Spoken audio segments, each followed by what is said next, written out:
Di kelas saya di online study Dr. Tobondo, jadi ada beberapa hal yang perlu diketahui mahasiswa.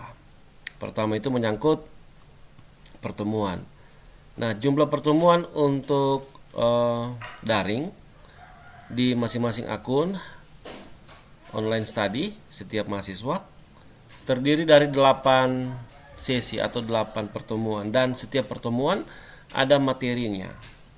Sekali lagi, setiap pertemuan ada materinya. Dan selain itu ada 3 tugas yang akan diberikan pada setiap sesi, yaitu sesi ketiga, sesi kelima, dan ketujuh, dan yang terakhir sesi ke-8.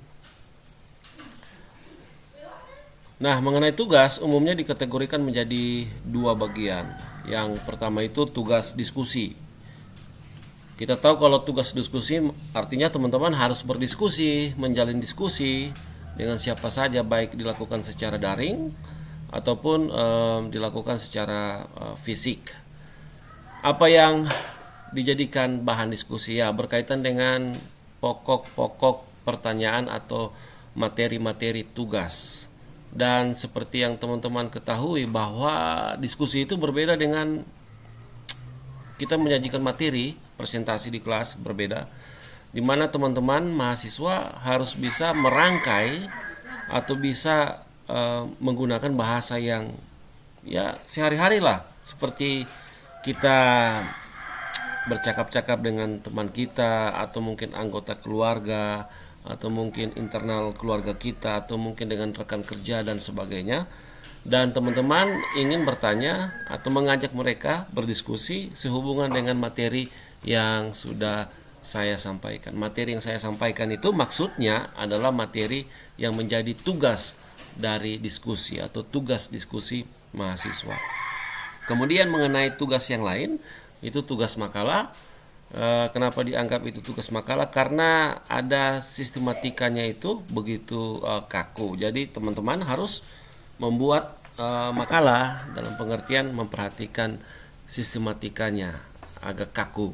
Nah, kalau tugas diskusi teman-teman cukup mencantumkan yang pertama, isi dari diskusi. Yang kedua, kalaupun itu hal tidak sempat ya kita melakukan diskusi dengan melalui WA misalnya, cukup teman-teman mengambil foto yang menggambarkan situasi sedang berdiskusi. Otomatis harus ada mahasiswa di situ, atau misalnya saya sebagai mahasiswa membuat tugas diskusi, berarti otomatis ada foto saya di situ.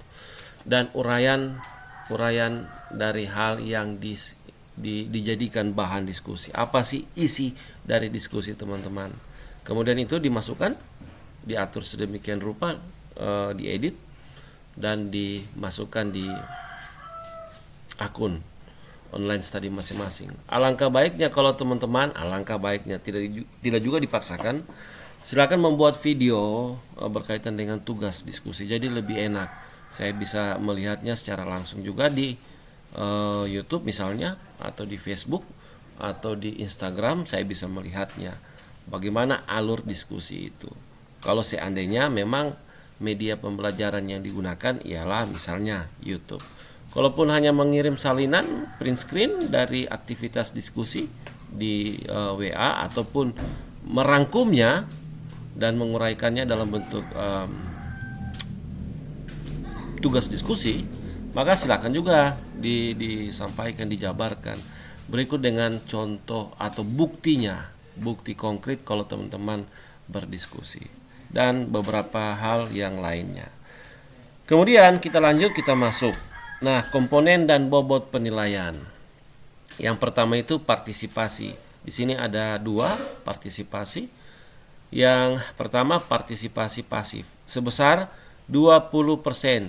Jika mahasiswa hanya mengisi kehadiran, membaca inisiasi, tidak memberikan tanggapan, tidak berkomentar, atau tidak mengajukan pertanyaan pada setiap sesi. Dan yang kedua, partisipasi aktif dalam diskusi sebesar 30%. jika mahasiswa mengajukan komentar atau tanggapan atas pertanyaan dalam topik diskusi atau berdiskusi antar mahasiswa. Yang berikutnya tugas 1, 2, dan 3. Tugas ini bobotnya sebesar 50%. Jika mahasiswa mengerjakan tugas tutorial dengan baik dan benar untuk semua tugas. Dan nanti nilai-nilai itu akan diintegrasikan dalam mata kuliah yang saya ampu.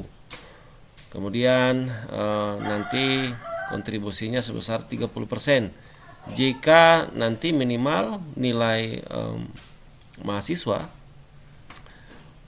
misalnya berkaitan dengan tes akhir semester atau UAS, ujian akhir semesternya 30. Dan seterusnya. Mungkin hanya seperti itu untuk awal kita berkenalan. Saya Adriani Tomundo mengucapkan banyak terima kasih.